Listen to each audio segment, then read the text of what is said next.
So let me ask you the general question rather than the specific. Although you can talk about Kane if you want, but do City need an out-and-out striker? Simple question. Who wants to go with that one? Right, so I played quite a lot of my career as a striker. Usually, when I was at Blackpool with Dave Bamber, and I went through my career with Les a little bit at QPR, then with Paolo or different players when I was at West Ham. And I have to say, and even at Cardiff towards the end of my career, and I have to say, it's one of the most difficult positions, especially if you're a one, to play. Positionally, you need to know when to run in behind and stretch, when you've got to get your body in the way and come to feet and be an option there, where you always need runners beyond you anyway when you're playing the ball back. And I just think it's such a difficult position to master. And especially in such a tactical team like Manchester City under Pep.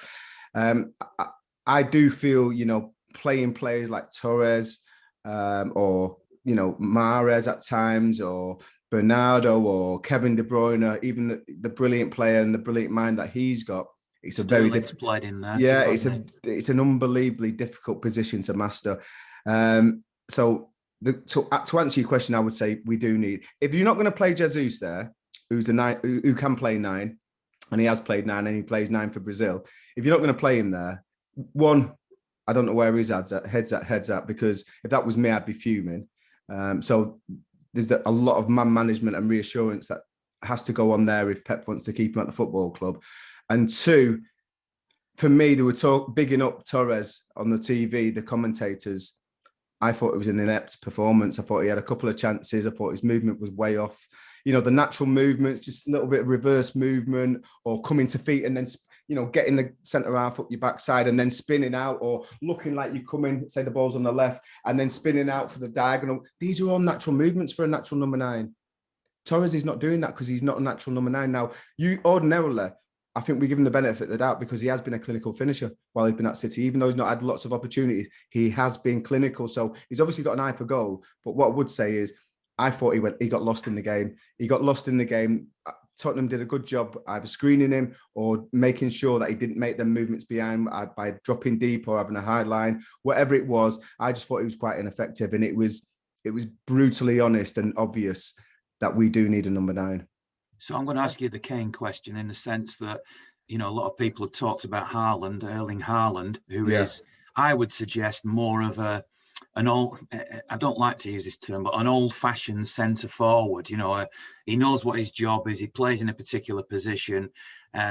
Yes, he does all the things you're talking about, but he is an out-and-out striker. Whereas arguably, and certainly I think Pep would use this argument, Harry Kane can play that role, but also understands the intricacies of the passing in and around the box and can drop off and let somebody run into his position.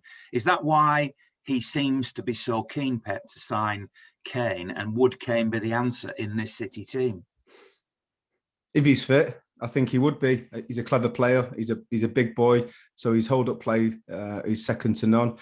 I am concerned about his injuries and his age, but what I would say is it's quite rare that you can get a lad who's brilliant with his link-up play, can drop in and has great range of passing, and also is a fox in the box when the ball goes in there. He's good in the air. He's got everything, Harry Kane. He has, when he's on song, we've witnessed it. He scored many goals against us. He has got everything, and it's obvious that he would fit in perfectly to our formation, to our philosophy, and yeah, I think he would be a hit if he came to the club. It's just the amount of money that they're having to fork out for him with his age and with his injury history concerns me as a fan.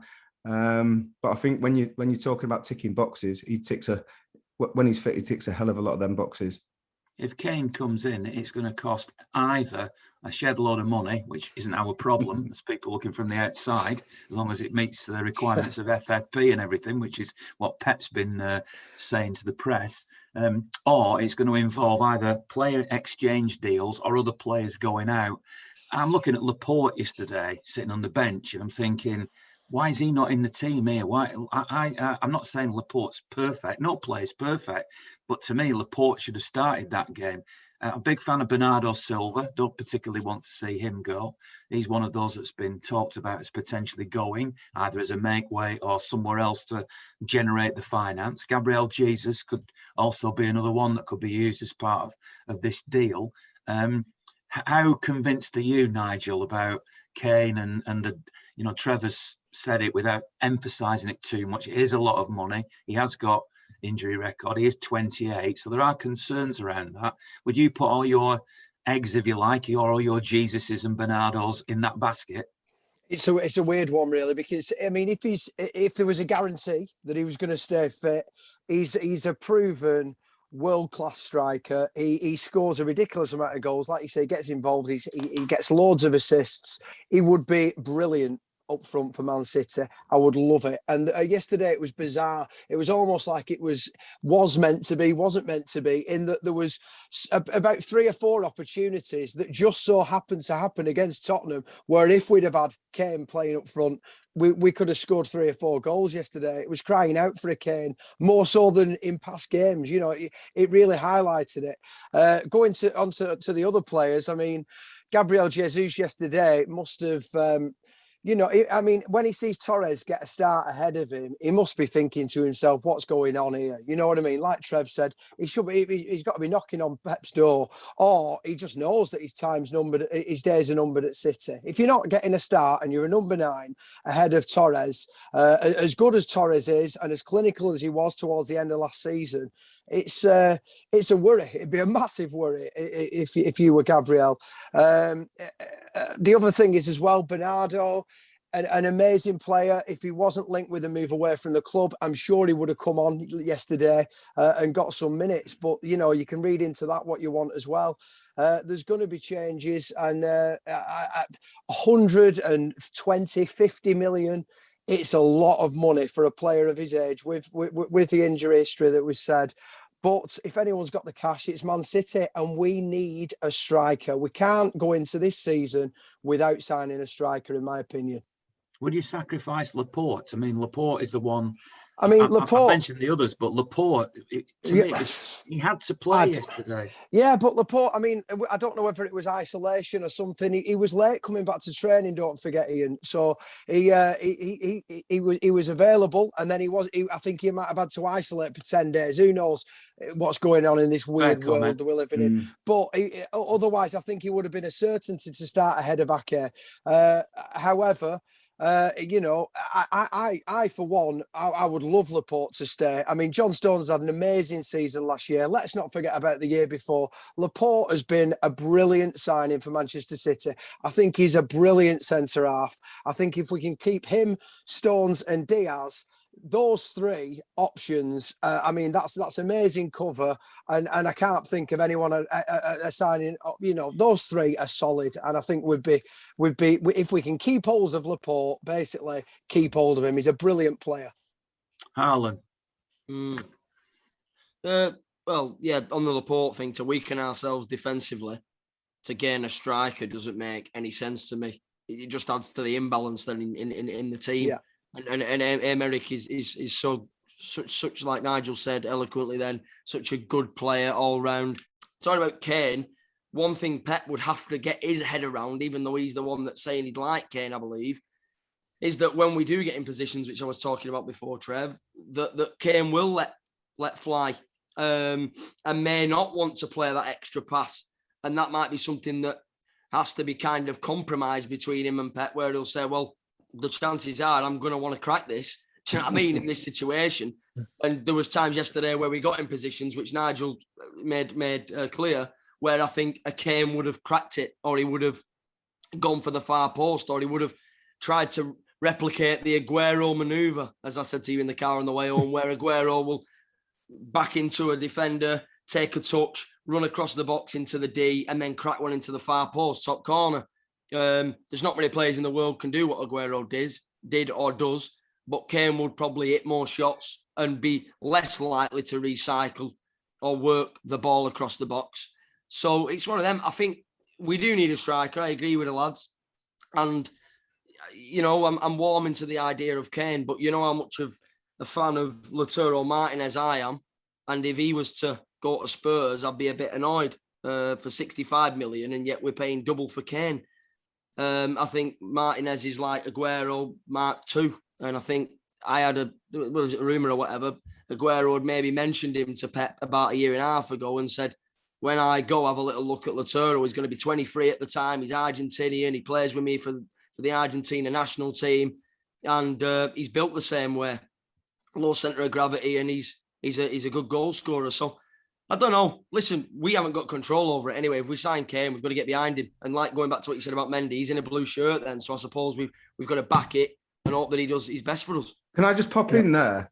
Just on the back of that, like from listening to all of us really talk about the potential of Kane coming to Manchester City. Why are we so underwhelmed when he's got unbelievable numbers?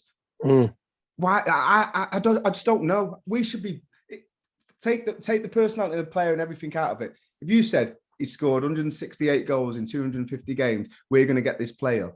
We should be buzzing. Yeah, I think it's the price. I think it's maybe. the price. I think it's the price. I do. Yeah. I think it's that price, and the fact that 100 million is a ridiculous amount of money. More than that. Yeah, that's what I mean. And the fact that it's got to be more than that, and it could be 120, 150, and you start thinking then about other players that there are, and it's a hell of a lot of money. He is an amazing player. But it's that money for me. That's why people are like they are. I'll tell you another factor, actually, because there were people around me talking about Grealish during the game, and they were saying, and I know it's only one game, I know it's only one Premier League game, and you can't make too many assumptions from one game, but I overheard people around me saying, he looks like he's playing with the weight of the world on his shoulders with a massive expectation because of the fee.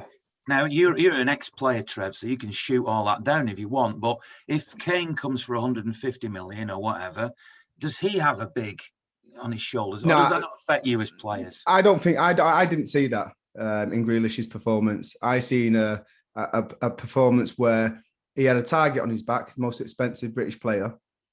There was a lot of ratting around him, and he thought, I'll deal with this. He stepped up. I thought he stepped up. He was a man on the day. Listen, we didn't get the result, but I thought he didn't shirk anything. He wasn't a shrinking violet. And he played the way he plays. You know, if it wasn't for the foul just on the outside of the box, just on the edge of the box, I think he's through there. He waltzes past a couple of players centrally. I think he's through, and more often than not, he'll probably slot that as well. Just going back on the Kane thing, I don't think Kane either will, because I think he's so confident in his own ability in an understated way, because he's not a flash boy. He gets the job done. He keeps things simple. So I think on that side of things, I don't think Kane will crumble under the weight of being a £130 million player.